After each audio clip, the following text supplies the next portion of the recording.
Hola, soy Sol Echeverría y estoy aquí compartiendo con ustedes en este podcast Micrófono Compartido.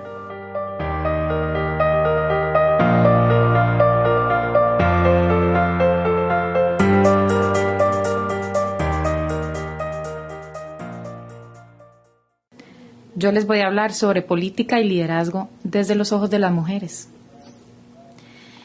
Y lo voy a hacer así porque me parece fundamental que conversemos un poco más sobre la participación de las mujeres en la política del país y del mundo. Y además a mí me encanta escuchar las historias de mujeres que se han animado, que se han salido de su zona de confort y que han asumido la responsabilidad por sus capacidades y sus talentos. Y entonces este será un espacio en el que voy a compartir con algunas de esas mujeres que tanto admiro y que están en distintos sectores, tanto de la sociedad civil, empresarial o político. Entonces vamos a ir teniendo algunas conversaciones mes a mes con mujeres que admiro y respeto y a quienes les voy a pedir que compartan conmigo este espacio, como el día de hoy, en el que estoy compartiendo con Vicky Ross, una gran amiga, una mujer a quien admiro profundamente, de quien he aprendido enormemente desde que la conozco. Así que Vicky, muchas gracias por acompañarme en este y en tantos momentos. No, muchas gracias a vos. Para mí es un honor ser tu primera invitada al podcast y no me lo podría imaginar diferente, además con esa amistad que tenemos ya de varios años y todos los momentos que nos hemos acompañado, así que para mí es un gusto estar aquí con vos. Muchas gracias. Sí, lindísimo, de verdad que compartir como amigas en los últimos meses de experiencia política fue algo increíble y para mí es lindísimo también tenerte como mi primera invitada. Vicky, para mí la política es todo lo que tiene que ver con las decisiones que se toman sobre los asuntos comunes, sobre el bien común, sobre las reglas del juego que definen a un grupo o a una sociedad. En esa medida, la política, inclusive, en mi opinión, está dentro de las organizaciones, está dentro de las empresas, está dentro de las fundaciones y también, por supuesto, define el rumbo de un país. Me gustaría que me contés un poquito qué es para vos la política, desde tus ojos. Bueno, yo tengo la distorsión que soy profesional en eso, entonces para mí la política es cualquier relación de poder, está en cualquier relación de poder y por eso la política está en todo. Y bueno, es un buen discurso que nos dan a los politólogos para buscarnos nuestros espacios de trabajo, pero es la verdad.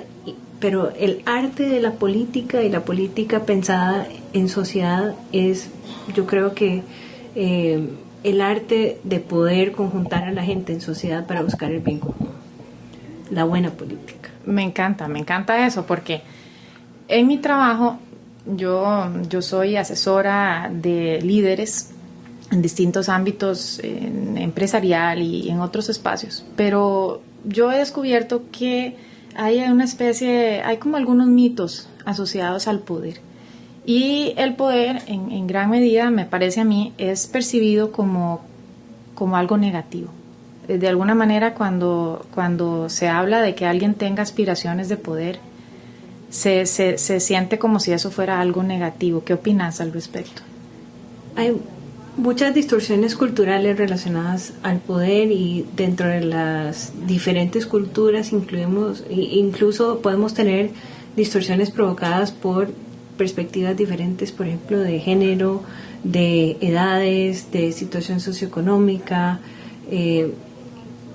Y bueno, si pensamos en autores de teoría política clásica como Niklas Luhmann, es normal que el status quo genere estas distorsiones para protegerse, y es cuando la estructura se hace exclusiva y hace difícil que la otra gente, la gente que no está en poder, se acerque por una razón o por otra. Ok. ¿Cuándo han sido momentos en los que vos has tenido el poder en tus manos? ¿Cómo te has sentido? Bueno, yo creo que para las mujeres, y ahí podemos entrar a hablar específicamente del tema de la relación de poder y las mujeres. Definitivamente hay una distorsión, hay muchísimos mitos relacionados con las mujeres y la tenencia de poder, y podemos ver esas distorsiones funcionando absolutamente en nuestra sociedad. Vemos, por ejemplo, en las organizaciones comunitarias, en las bases, donde hay más trabajo y menos plata, la relación de hombres a mujeres usualmente es de 3-1. ¿En qué sentido? Cuando hay más trabajo, cuando son organizaciones de organización voluntaria y eso, hay muchas más mujeres involucradas. Cuando se van ganando preponderancia, cuando hay más plata de por medio, las mujeres van perdiendo prominencia o relevancia en las estructuras de poder. Qué interesante, es decir, que en tu experiencia lo que has observado es que cuando a mayores capitales involucrados, a mayor dinero involucrado en las situaciones, no de pronto se excluye también, más, claro, también económico, se excluye un poco más a las mujeres de ahí. Sí, yo creo que por alguna u otra razón hay barreras para la participación paritaria cuando se va aumentando en poder, ya sea económico o poder de otro tipo en las organizaciones. Y bueno, lo vemos a nivel nacional. Uh-huh. Costa Rica tiene uno de los porcentajes más bajos de mujeres gerentes en la región centroamericana, por ejemplo. Correcto. No, y ciertamente la capacidad económica es una de los mecanismos más efectivos para el poder, para tener poder, sin lugar a dudas. Creo que por eso las dos compartimos tanta pasión por trabajar por el empoderamiento económico de las mujeres, un poco como vehículo de otros empoderamientos. Claro, y hay que ver cuáles son las distorsiones, entenderlas para poder enfrentarlas de manera efectiva. Ahí puedo pensar en varios autores que han escrito sobre esto. Probablemente la más popular en tiempos recientes es Sheryl Sandberg, que habla un poquito sobre esas barreras invisibles que tenemos las mujeres en relación con no solo poder en general, pero posiciones, trabajos, con influenciar procesos de toma de decisión, en general con las dinámicas que involucran relaciones de poder. Claro. Voy a tirarme a pista y voy a hablar de una de mis barreras invisibles y si querés compartís alguna también vos, pero una de las experiencias mías respecto a, de alguna manera, pues estar en una posición en algunos espacios donde tengo algunas cuotas de poder para decidir y tal, ha tenido que ver con darle forma a lo femenino dentro de mí, digamos, a poder digamos, que tenga un nuevo sentido, una mujer empoderada, una mujer que toma decisiones, una mujer que a veces reconozco mandona, dominante, bueno, estas cosas, ¿no? Que muchas veces en el caso de construir una femineidad para una mujer pueden ser desafiantes porque son, en el sentido de que son antítesis de lo que la socialización ha determinado por tradición cultural que es femenino en una mujer, que es agradable en una mujer, o que una mujer de pronto sensual, ¿no? Esto entra un poco en el territorio de las relaciones, ¿verdad? De atracción, de pareja y tal, pero entonces yo siento que son territorios. Yo como psicóloga estas cosas se me juntan, pero siento que de alguna manera el poder construirse una identidad de mujer empoderada, de mujer poderosa, de mujer que quiere hacer algo con el poder que tiene, y algo positivo en mi caso, ha sido de las cosas de mi búsqueda interior, digamos, de mi proceso interior, a los que yo le he dedicado tiempo y reflexión, en el sentido de encontrar mi propio estilo de balancear las dos cosas, lo que está asociado más a los arquetipos masculinos y lo que está asociado un poquito más a los arquetipos femeninos. Tal vez es un poco abstracto, pero no puedo decir que sea una pregunta que está cerrada para mí. Es un proceso de descubrimiento interno constante la observación de lo que es lo femenino y lo masculino y cómo eso se expresa en la persona que soy yo. ¿Tenés alguna reflexión al respecto o algo íntimo que compartir? Yo, por dicha, y yo creo que en eso yo he tenido una suerte espectacular, que nací en el seno de una familia de mujeres superpoderosas. Y entonces crecí viendo eso, y para mí eso que te pasó a vos no fue un proceso para mí, pero fue un proceso que no se traduciera afuera del círculo familiar. A veces ese shock de que la gente recibe diferente los liderazgos femeninos, habiendo vivido siempre entre mujeres como muy esa fuertes. Realimentación del entorno. Claro. No, y ese era lo normal, las actitudes esperadas, que estuviéramos absolutamente empoderadas, mandonas, con carácter fuerte y demás, pero que eso no fuera la norma afuera de nuestra burbuja. Yo creo que a veces todavía sigue siendo un poquito de shock, porque uno creció dentro de esa normalidad. ¿Y cuáles fueron las reacciones de esos otros que te hicieron, verdad, ese efecto como de ruptura de espejo, que esto no es lo que siempre yo he conocido en mi entorno? ¿Qué reacciones yo creo observaste? Que principalmente que no, donde las mujeres no son consideradas iguales y no son tratadas como iguales, a mí me sigue produciendo una gran distorsión mental cada vez que pasa. Claro. Interesante. ¿Y cómo lo has manejado? Yo creo que a veces, cuando se puede, trato de ser propositiva en ese cambio, aunque sea a una sola persona, y tratar de decirle: aquí usted tiene una distorsión, no está viendo a las mujeres como iguales, cada vez que se puede. Okay. Hacerlo visible, tratar de que la otra persona tome conciencia. Claro, claro. Y pero a veces ofende, ¿o no? Sí, por supuesto. Duele, a veces. Interesante. Vicky y yo participamos en la pasada campaña electoral en Costa Rica, la campaña de 2017-2018. Las dos fuimos candidatas a vicepresidente de la República con partidos políticos distintos. Eso, por dicha, solo fortaleció nuestra amistad, como debe de ser, en las amistades que creen tienen un propósito compartido, a pesar de que estuvimos, digamos, en situaciones de enfrentamiento en algunos momentos de la campaña, etcétera. Fue una experiencia lindísima para mí también, cuando de pronto tomábamos café y conversábamos de lo que veíamos y lo que estaba pasando. ¿Cuál fue la principal lección que te dejó a vos la participación de la campaña? Para mí personalmente fue reafirmar mi interés en la política. Y te voy a decir por qué. Mi familia ha estado en política toda la vida. Yo entré a la política, entré a la Universidad de Ciencias Políticas a los 16 años y entré a Liberación Nacional a los 18 años.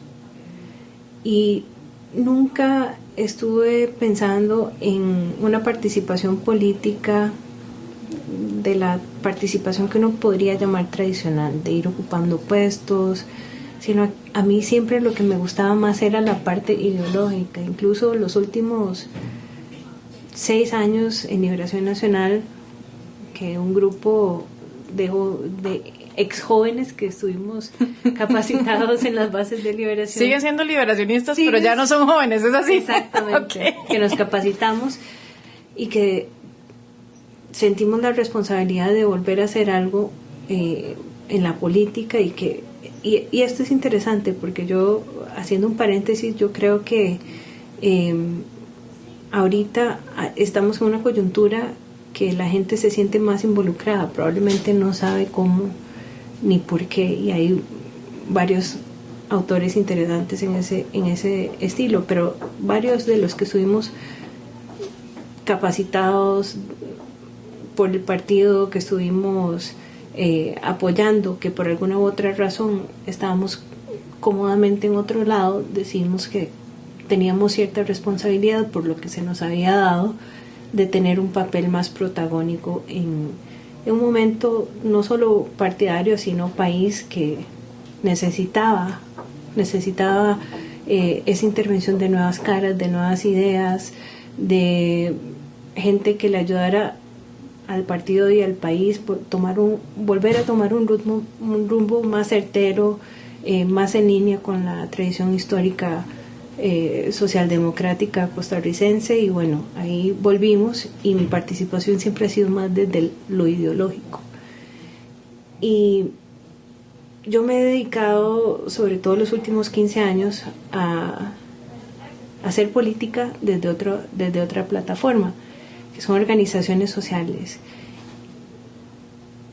Y poder entender claramente que la política y la política partidaria y la política electoral sigue siendo la mejor manera y la mejor plataforma de hacer cambio social efectivo. Y que eso es lo que a mí me interesa y es lo que a mí me apasiona. Yo que te conozco doy fe, sí te creo.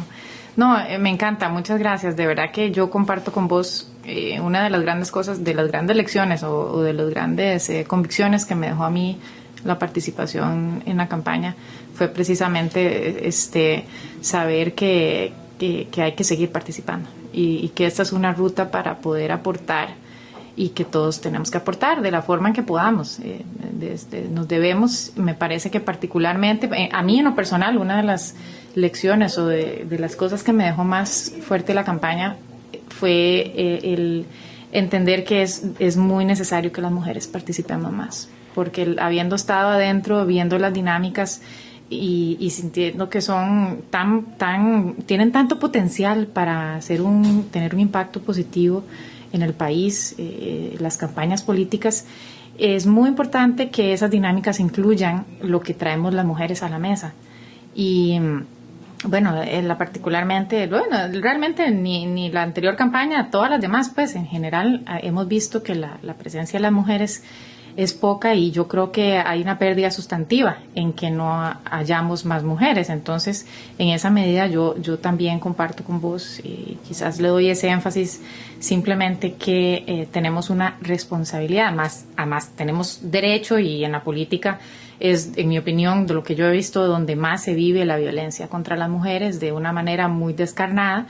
Lo he visto en el ámbito de las organizaciones, se ve la violencia intrafamiliar, es decir, ahí todavía nuestra sociedad padece enormemente de violencia contra las mujeres, pero yo creo que en política es de lo que yo tendría así como en mis puntos de la lista los más altos, porque sí se da fuerte, ¿no? En esos ambientes se da bien fuerte. Yo creo que lo otro que para mí fue un aprendizaje importante de la campaña es darme cuenta, tomar conciencia de cuánto poder tiene una campaña política para hacer transformación cultural, para partir aguas en lo que son los valores compartidos o las creencias compartidas de una sociedad. Entonces no me parece a mí que las campañas políticas sean solo puente para o ruta para, como algo que hay que pasar para. Yo creo que ojalá sigamos en adelante teniendo mucha conciencia de que las campañas políticas dejan una marca y dejan una huella, porque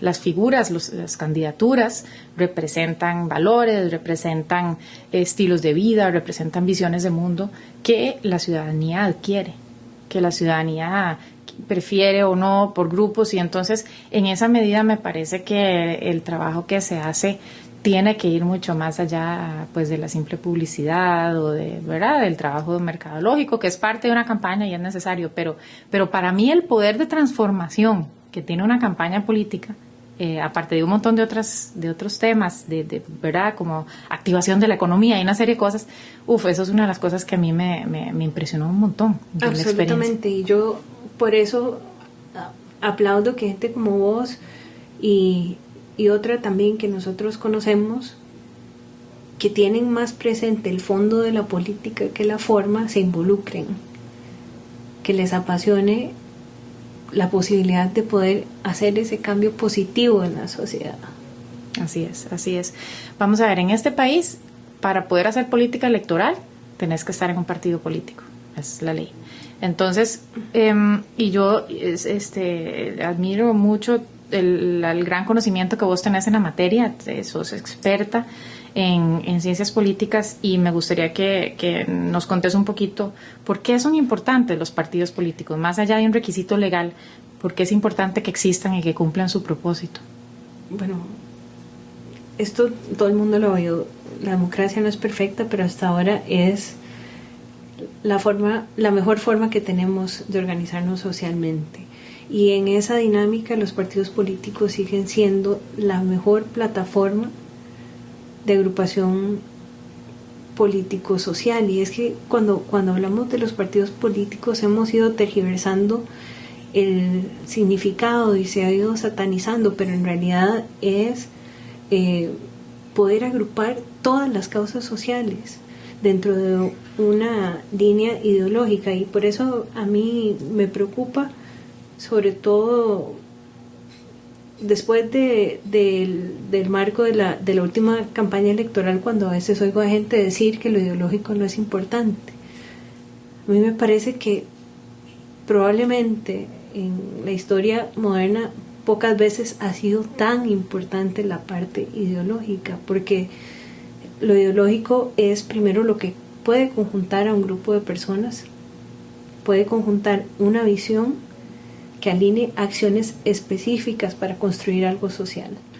Y podemos debatir de las diferentes ideologías que han confluido en la historia costarricense, pero yo creo que definitivamente una socialdemocracia con sello costarricense, que es una socialdemocracia que es capaz de articular consensos con gente que piensa un poquito diferente, ha sido esencial en esa construcción de la Costa Rica de la que todavía estamos recogiendo frutos, pero que peligra.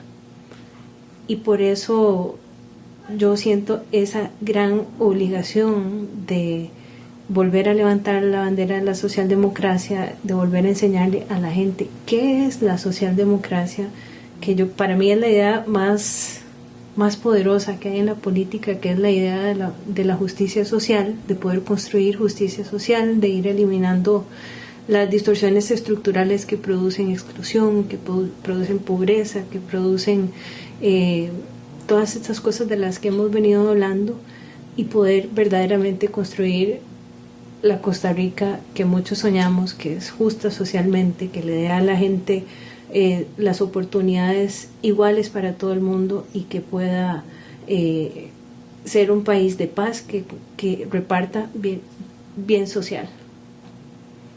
Definitivamente, me encanta lo que decís, que lo ideológico nos agrupa, ¿verdad? Y yo lo resalto porque estoy muy de acuerdo, y me parece además peligroso anular lo ideológico, aquello de aquella línea de pensamiento que nos hace sentir uno. Pero no podemos ser solo uno, tenemos que poder ser muchos unos y poder convivir y poder respetarnos con esas distintas ideas, líneas de pensamiento que son las que escogemos adherir porque nos representen o lo que sea. Y como país tenemos el desafío de poder hacer gobierno con eso, y que haya una forma de hacer gobierno que sea en donde se puedan tomar decisiones y se pueda efectivamente avanzar. Pero qué peligroso tratar de anular algo que no es posible anular, ¿verdad? El tratar de tapar que tengamos ideologías, y en un país tan pequeño, tan plural, por supuesto que distintas, y que necesitan espacios. Entonces los partidos políticos son una plataforma posible para eso.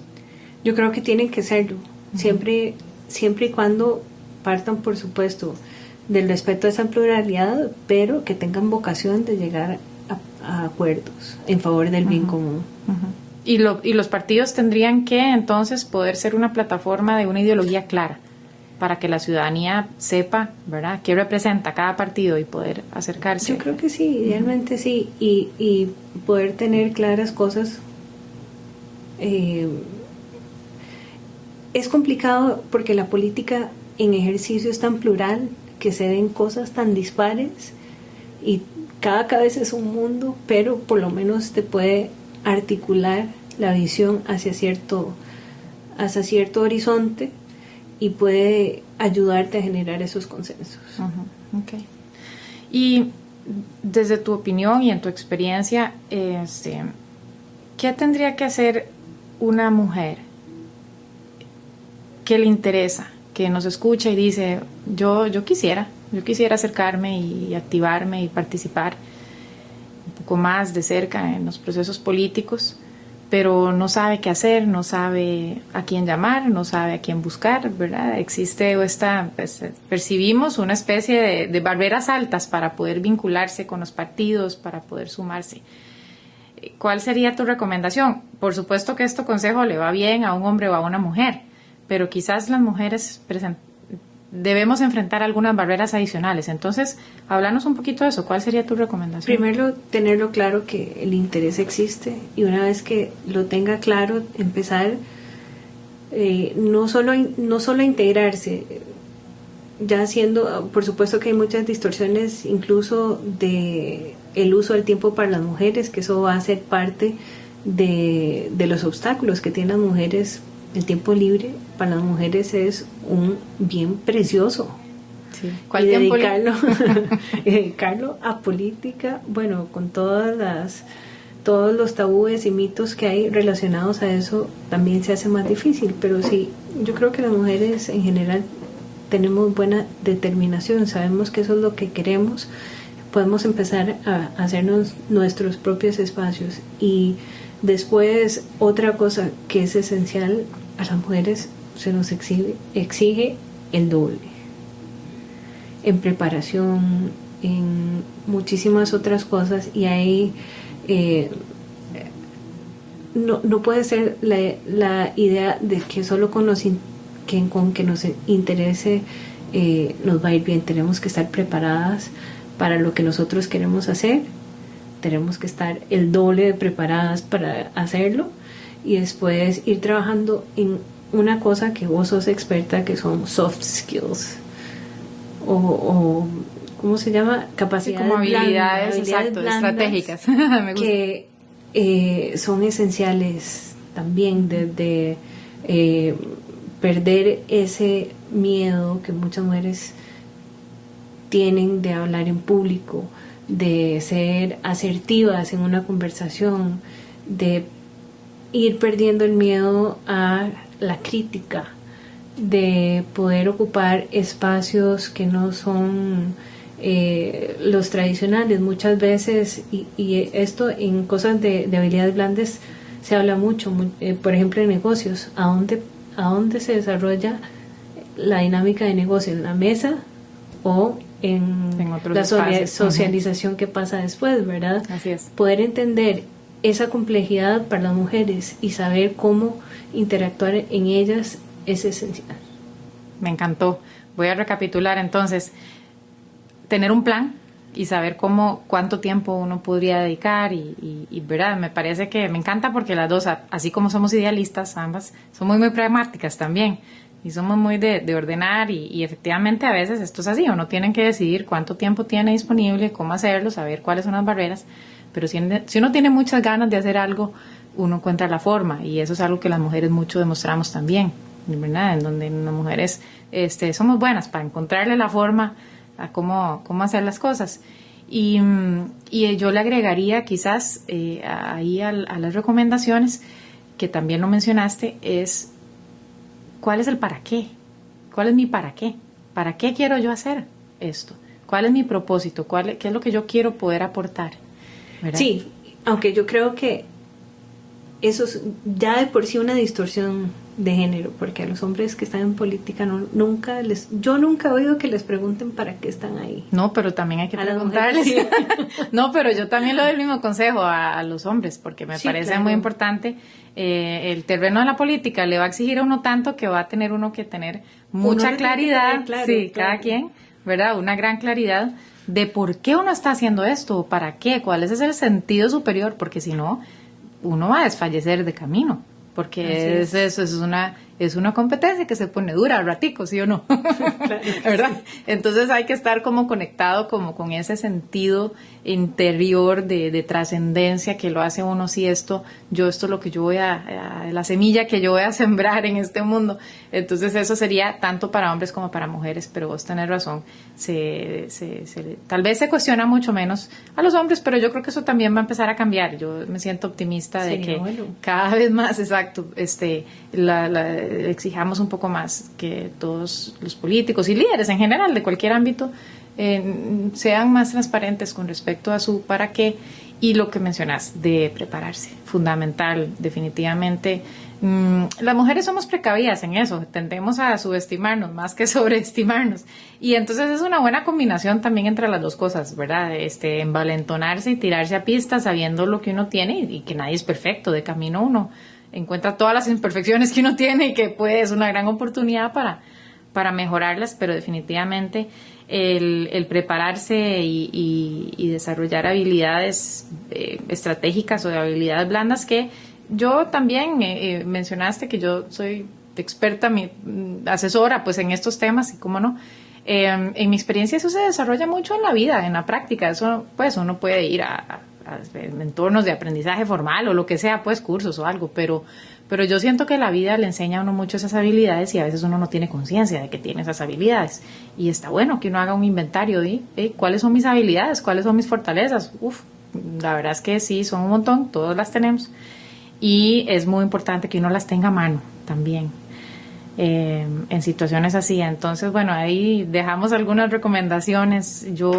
Una de las cosas adicionales que también observé durante la campaña, y esto un poco para agregar, que si hay gente que se quiere animar, que busque la forma, es que hay adentro de los partidos, se me hace que hay unas redes de mujeres que son muy, que sostienen, hay mucha, digamos, siempre hay rivalidades y eso es normal dentro de estas dinámicas y en general, pero yo lo que observé fue de alguna manera una cuestión, digamos, que me gustó ver en términos de el potencial solidario que hay por las redes de mujeres internamente, incluso a través de partidos, ¿no? Yo creo que eso es algo que incluso hay que llevar mucho más allá, hay que trabajar mucho más para que las mujeres, independientemente de nuestra ideología o del partido que elegimos para hacer nuestra actividad política, podamos transversalmente colaborar, ¿verdad? Y decime si me equivoco, pero yo percibí un poco eso en general. Absolutamente. Y yo creo, esa misma apreciación vos la ves en varias de las declaraciones de mujeres que han sido cabezas de Estado. Pienso inmediatamente en Michelle Bachelet, pero el acercamiento de la mujer a la política definitivamente es distinto. Y voy a hacer relacionado a lo que hablábamos anteriormente, también el tránsito de la mujer por la política es distinto. Es probablemente mucho menos lineal que el de los hombres. Claro, como en otros espacios también, en el desarrollo de la carrera profesional, del trabajo, etcétera, es así. Interesante. Uh-huh.